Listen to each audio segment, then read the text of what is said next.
नीतीश की मांद में चिराग की ललकार। नालंदा जिले के बिंद हाई स्कूल में आयोजित लोक जनशक्ति पार्टी रामविलास की सभा में जुटी अप्रत्याशित भीड़। चिराग ने उठाया रोजी रोटी, शिक्षा और रोजगार का मुद्दा। नालंदा जिले के बिंद हाई स्कूल में आयोजित लोक जनशक्ति पार्टी रामविलास के राष्ट्रीय अध्यक्ष चिराग पासवान की जनसभा में उमड़ी भीड़ इस बात की ताकीद कर रही है कि सीएम नीतीश कुमार की जमीन खुद उनके गृह जिला में दरक रही है। 2020 के बिहार विधानसभा चुनाव में सीएम नीतीश कुमार को सबसे बड़ा झटका चिराग पासवान की वजह से ही मिला था। चुनाव परिणाम आने के बाद महागठबंधन में जदयू छोटे भाई की भूमिका में आ गई थी। चिराग पासवान बिहार फर्स्ट का नारा उछालकर उसी रास्ते पर आगे बढ़ते दिख रहे हैं। उनका मनोबल इतना बढ़ा हुआ है कि अब तो वह सीधे सीएम नीतीश कुमार की मांद में घुसकर उन्हें ललकार रहे हैं और उनका नब्ज दबा रहे हैं। इनकी सभा में नीतीश कुमार मुर्दाबाद के नारे जमकर लगे हैं और खुद चिराग पासवान भी धारदार अंदाज में नीतीश कुमार पर हमला करते हुए बिहार में रोजी रोटी, शिक्षा और रोजगार का मुद्दा उठा रहे हैं।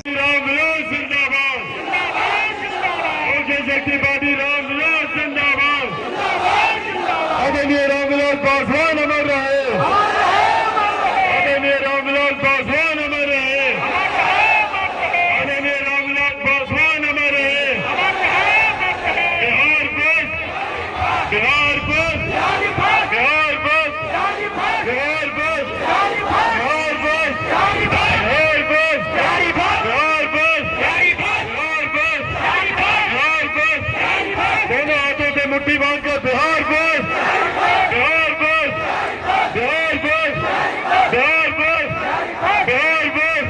बहुत बहुत धन्यवाद साथियों। आज का ये कार्यक्रम कई मायनों में महत्वपूर्ण भी है और ये कार्यक्रम ऐतिहासिक भी है। साथियों, आज जब यहाँ आप लोगों के बीच आया, इस बात का एहसास धीरे धीरे अब हम सबको है कि वो समय दूर नहीं जब पुनः चुनाव आएगा और ये चुनाव निर्धारित करेगा हम सबके आने वाले 5 साल का भविष्य। और ये 5 साल हम सब के लिए महत्वपूर्ण क्यों है? सतीश सब लोग आप लोग और पीछे हो जाइए, पीछे हो जाइए, पीछे हो जाइए। आप सब लोग थोड़ा सा पीछे आ जाइए। यहाँ आगे किसी को मत आना, इधर से खाली खाली इधर से।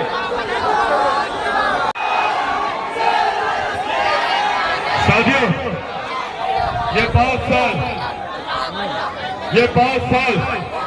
हम सब के लिए महत्वपूर्ण है क्योंकि एक करके ना जाने कितने ऐसे 5 साल हैं जो हम सब ने बर्बाद किए।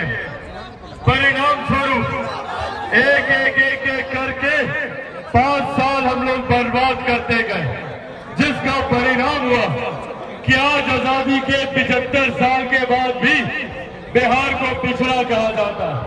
आज भी आप चले जाइए, किसी भी मापदंड पर उठा के देख लीजिए, बिहार सबसे पिछले पायदान पर है। आजादी के 75 साल के बाद भी कहते हैं भैया बिहार पिछड़ा है, बिहार पिछड़ा है, बिहार पिछड़ा है। मेरा सवाल है कि बिहार कब तक पिछड़ा रहेगा?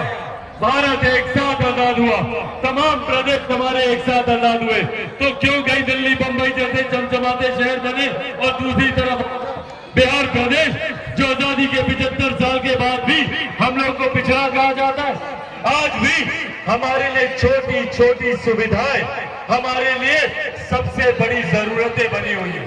जाकर देख लीजिए भारत के दूसरे प्रदेशों को तरक्की की, विकास की नई गाथाएं लिख रहे हैं, विकास के नए नए मापदंड वो लोग तय कर रहे हैं। और बिहार में क्या हो रहा है?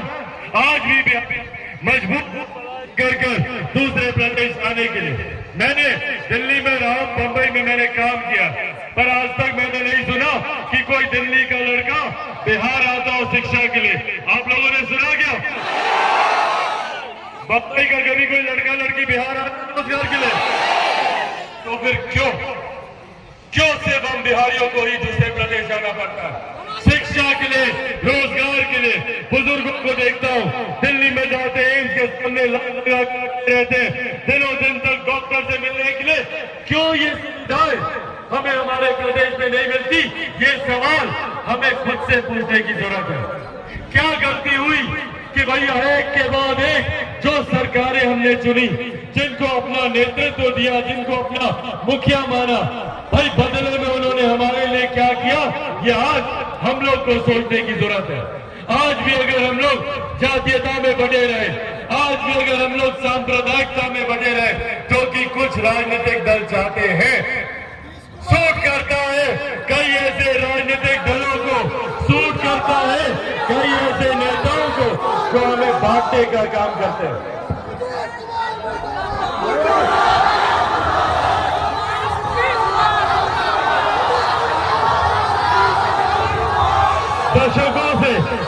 दशकों से हमें बांटा गया, कभी दलित को महादलित किया, कभी पिछड़ा को अति पिछड़ा किया, कभी अगड़ा, कभी पिछड़ा, कभी हिंदू, कभी मुस्लिम, कभी लाल, कभी कुश, कभी कोरी, कभी कुर्मी, कभी महिला, कभी पुरुष, सिर्फ बांटने की राजनीति की। आपने बांटा मुख्यमंत्री जी, हम लोग बटे भी, पर बदले में हम लोग को क्या मिला? क्या हमें बेहतर शिक्षा मिली? क्या हमें रोजगार के अवसर मिले यहाँ पर? क्या हमें बेहतर स्वास्थ्य सेवाएं मिली यहाँ पर? और साथियों, लोग बोलते हैं मुख्यमंत्री सुशासन पुरुष, मुख्यमंत्री विकास पुरुष। हकीकत है, आज अगर बिहार बर्बादी की कगार पर आकर खड़ा है तो उसके सबसे बड़े जिम्मेदार कौन है? कौन जिम्मेदार है? कौन जिम्मेदार है? लगभग 2 दशक से मंत्री है। आज मुख्यमंत्री जी के गृह जिले में मौजूद हूं मैं।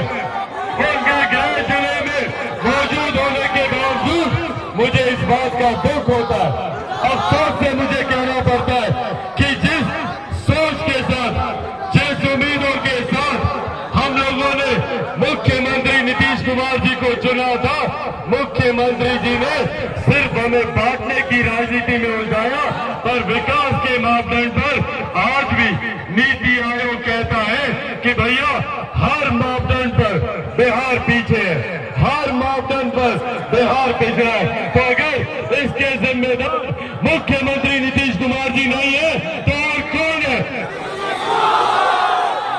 इसीलिए साथियों, आज ये आग्रह करने आया हूं आप लोगों से, आज ये आग्रह करने आया हूं। बहुत हुई जाति की राजनीति, बहुत हुई धर्म मजहब की राजनीति। जरूरी है कि हम सब एकजुट हों, और ये आह्वान खास तौर पे अपने युवा भाइयों से करूंगा। पहचानिए अपनी ताकत को, पहचानिए अपनी ताकत को। भैया, बिहार एक युवा प्रदेश है।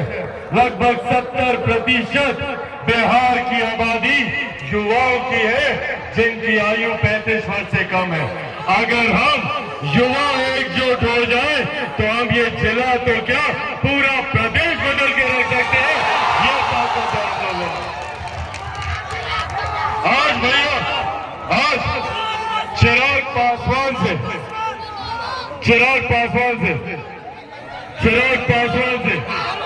मुख्यमंत्री जी को इतना बैर क्यों होता है भैया? चिराग पासवान का क्या कसूर है? क्या कसूर है चिराग पासवान का? चिराग पासवान का यही कसूर है ना कि चिराग पासवान बिहार में शिक्षा की बात करता है, बेहतर रोजगार की बात करता है, बेहतर स्वास्थ्य सेवाओं की बात करता है, और जब बिहार के विकास की बात चिराग पासवान करता है तो चिराग पासवान को समाप्त करने का प्रयास किया जाता है, चिराग पासवान को तोड़ने का प्रयास किया जाता है। कैसे तोड़ेंगे भैया चिराग पासवान को? चिराग पासवान के पास आय से ज्यादा संपत्ति तो है नहीं, तो ये लोग मेरे परिवार का इस्तेमाल करते हैं। मेरी ही पार्टी से मुझे निकाल कर बाहर फेंकते हैं, मेरे घर से मेरा सामान सड़क पर फेंकने का ये लोग काम करते हैं।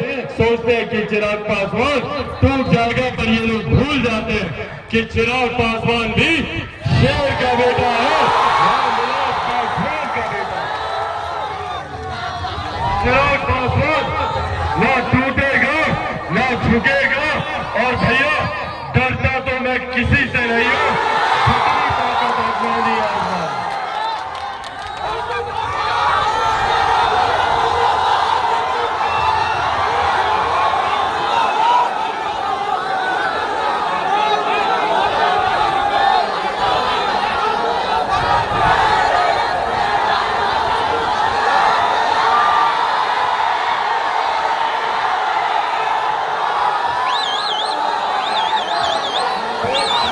साथियों, एक विकसित राज्य को बनाने के संकल्प के साथ निकला हूं।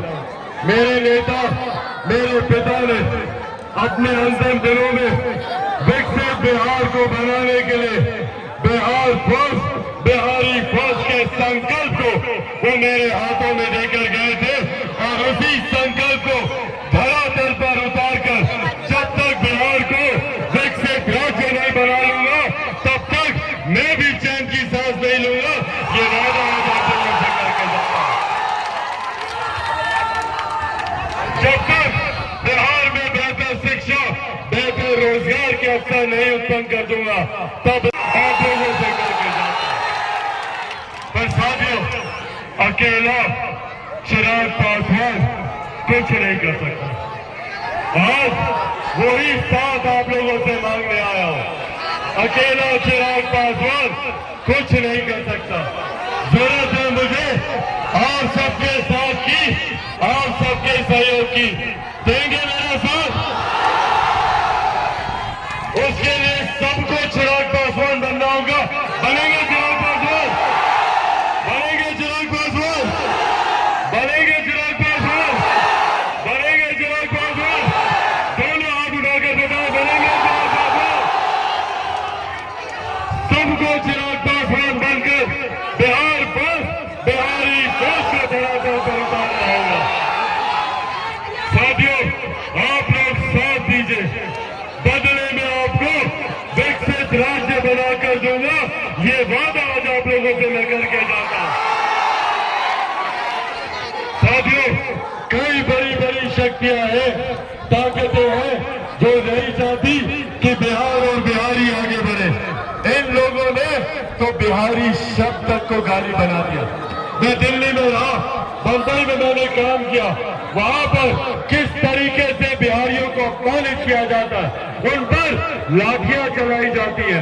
वहां पर मारने से पहले कोई नहीं देखता कि ये किस जाति का बिहारी है, सबको बिहारी समझकर पीटा जाता है। बिहार के खोए हुए गौरव, बिहार के खोए हुए स्वाभिमान की लड़ाई लड़ने लगा निकला हूं। बिहारियों की पहचान की लड़ाई है, बिहारियों के स्वाभिमान की लड़ाई है। हम सब पहले बिहारी हैं, फिर कोई और जाति, फिर कोई और धर्म, और ये बिहारी होने पर हम लोग को गर्व होना चाहिए। इसीलिए साथियों,